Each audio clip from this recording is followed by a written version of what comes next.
Hello, this is a Night Owl Ball Mountain practice video. We're going to work in this video from the beginning up to letter D. So, right from the start, the rhythm appears straightforward, and the notes aren't hard either. It's all in one position. But making this section really come together is not easy. So, let's pluck and count it first. We'll set a metronome at a moderately, this is typically around 92. Let's set it at 66, because the speed's not the hard part.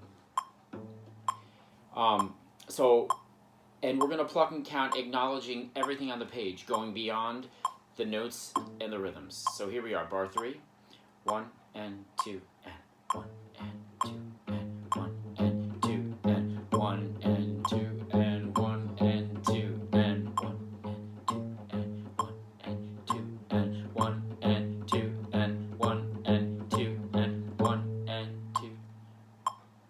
Okay, now let's hover bow and count it. Just getting all of the articulations and dynamics in the bow.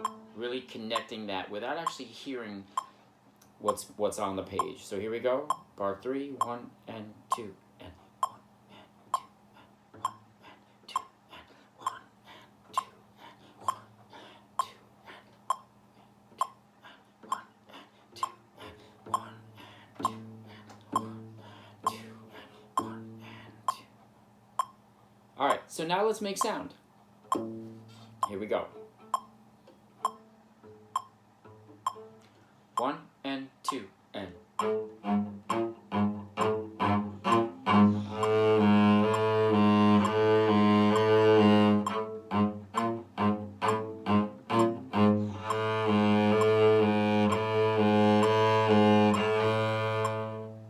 Okay, so that's an overview over the first line.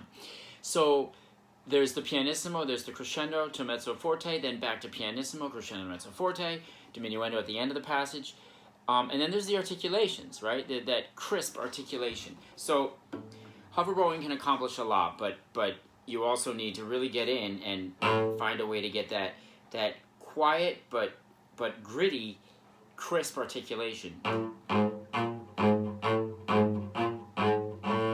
At pianissimo and building.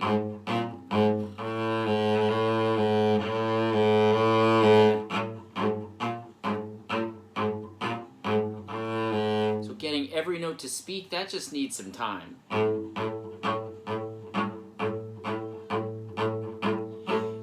In a sense, you're releasing from the string, but you're not necessarily coming off, right? That's not the stroke. It's... You can see that the stick is actually coming up and down, but it's not like I'm not throwing it back. It's just kind of staying there, but just half releasing.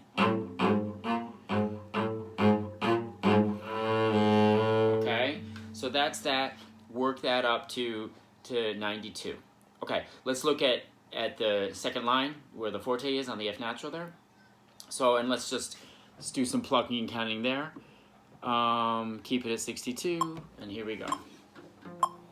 1 and 2 and 1 and 2 and 1 and 2 and 1 and 2 and 1 and 2 and 1 and 2 and 1 and 2 and 1 and 2 and 1 and 2 1 and 2 and 1 and 2 leave 1 and 2 and 1 and 2 and 1 and 1 2 1 2 1 2 1. Okay, so some things are not really pluck and countable, and that spot would be one of them. But I was moving my fingers, right? You do the math on that, you figure it out, how many notes are there for each beat, and you have to go back and forth that many times, all right? So figure it out, figure out how many 16th notes are in a beat in cut time, and then you have to make that happen. So you'll have to figure that out and work that out on your own. Again, as I'm plucking and counting, doing everything above and beyond the notes and the rhythms, as well as the notes and the rhythms. So at first, you should probably make sure you can clap and count it, get that rhythm accurate, and then pluck and count it. And as you're plucking and counting it, make sure that you're accurate rhythmically, and you're with a metronome, and you're starting to think beyond, right? You're getting the accents, the dashes, the just meaning long connected notes there, and then more accents, and then forte to fortissimo, right? Once you get somewhere around 7 after that melody starts, 1, 2, 3, 4, 5, 6. Yeah, it's the 7th bar of that melody. It's fortissimo, so that has to be acknowledged. Everything on the page has to be acknowledged. All right. So that was plucking and counting. Let's hover bone count it to get that secure. Balance point. So 1 and 2 and 1 and 2 and 1 and 2 and 1 and 2 and 1 and 2 and 1 and 2 and 1 and 2 and 1 and 2 and 1 and 2 lolly 1 and 2 and 1 and 2 lolly 1 and 2 and 1 and 2 and 1 2 1 2 1 2 1 2 1. Okay, good. I forgot one bow reset, right? That's important to make sure after that C, right, where the fortissimo is, the 1 and 2 and 1 and 2 lolly 1 and 2, and here's another one, 1 and 2 lolly 1. Okay, so make sure both of those bow resets are happening. But the other thing is to sustain the C to 1, 2, 1. Don't go 1, 2, 1. You want to sustain it as long as you possibly can, and then you sneak back so you can get gritty at the frog in that fortissimo. Right? Listen to the recording and figure out what instruments you're playing with here. That may be a question that is asked in your audition, so that you can simulate, you know who you're playing with, and you know the type of volume and the type of sound you want to be creating, so you can match with that section or sections. Okay? So we make sound here. Let's keep it at 66. And here we go. Same spot. 1 and 2 and.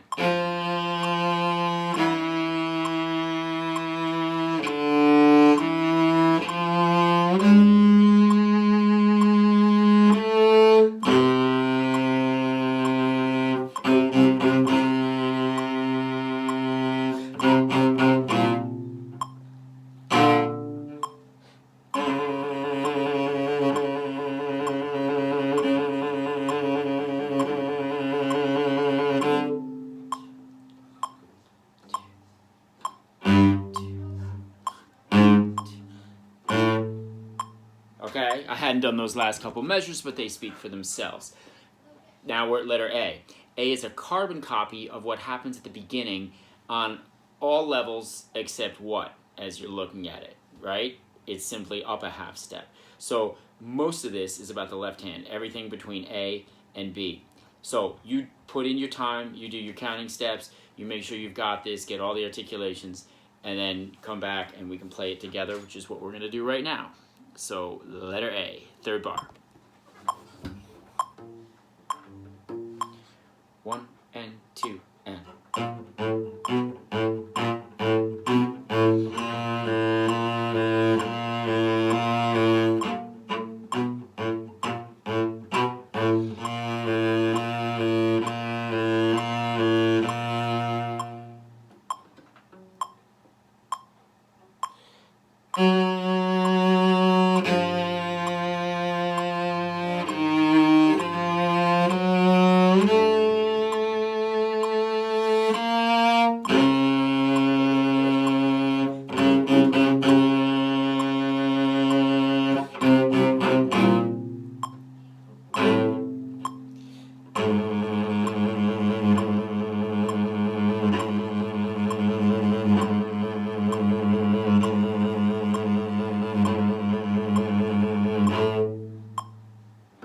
Okay, so that's A to B, the performance version. Make sure you do your steps for that as well. Now, letter B. This is awfully fun to look at on a rhythmic level, yes? Know that at your, in the recording, it's likely we're going to ask you to do counting steps for spots, maybe perhaps like this one, or other ones similar in terms of difficulty level. So you have to break this down, and you have to figure out how this rhythm fits into a beat, the beat, into the half notes, right? So when we ask you to clap and count or pluck and count it, could be one or the other or both, then you need to be like, oh sure, I can do it. Now the catch is, with something as fast as this, you're going to definitely need to slow the tempo down, like significantly. And that's fine.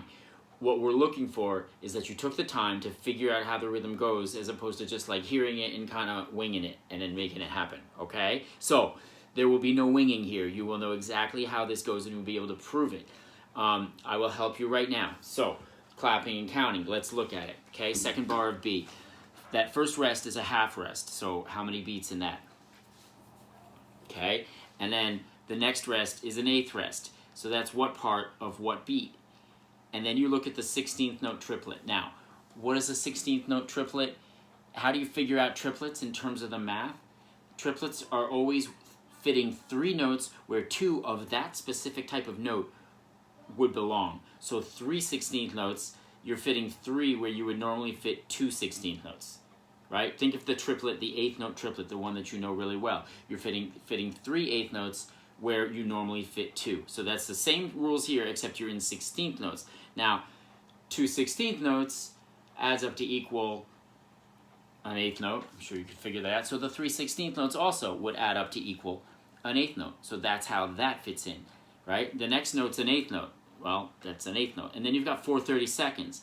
What do 4 32nd notes add up to equal? What note value, right? And you probably figured that out, right? 4 32nds equal an 8th note. So you have to fit each of those into the measure. So I'll do it slowly. 1, E, and a, 2, E, and a, 1. Right? And then you pluck and count it. It's the same idea. 1, E, and a, 2, E, and I didn't get it that time. Let me try that again. 1, E, and a, 2, E, and a, 1. Right? Don't say any E, and, the, and, lolly, and all that stuff. Just say 2, E, and a, 1. That's all. Right? We need to see that you understand how that fits in by clapping or plucking and counting that figure. Now, the irony is this ultimately, at its ultimate tempo, is... I'm not going to say faked, but it may not be 100% precise on a rhythmic level relative to what you just counted, because it's an effect as much as anything else, right? So 1, 2 is what it ultimately winds up being. So 1 and 2, right? And so you want to crescendo to the and come away.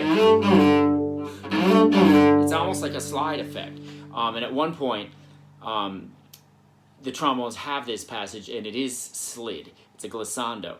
So it's kind of the effect of this with this piece. When you listen to the recording, you'll see what I mean. But make sure you can understand it. That's just a vital, basic need that you always need to take care of in Philharmonia, and this is a great opportunity for you to prove that. So I'm just going to play B up to D for you at this same tempo, 66. Keep in mind, once you're really comfortable at this tempo, you want to be working this up to, I think I wrote 80 to 92. You want to be getting up to like 92, and that is you can just speed it up in settings, right? So I'm not going to do this at different speeds. You can take care of that with this practice video. Okay, so this is letter B.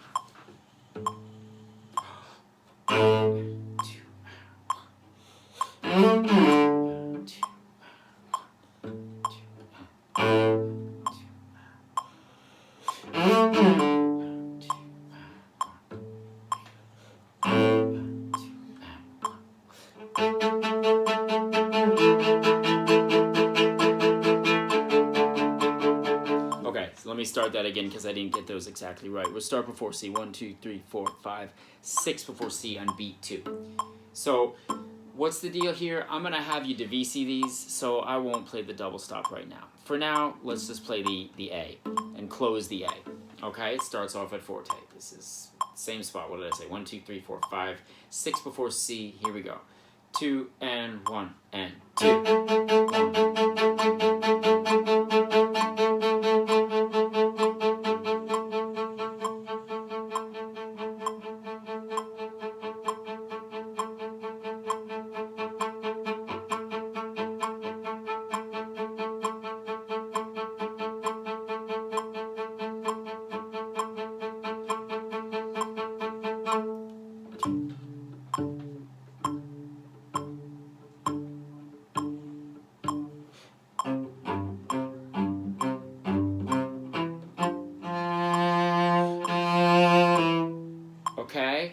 marks the end of this practice video.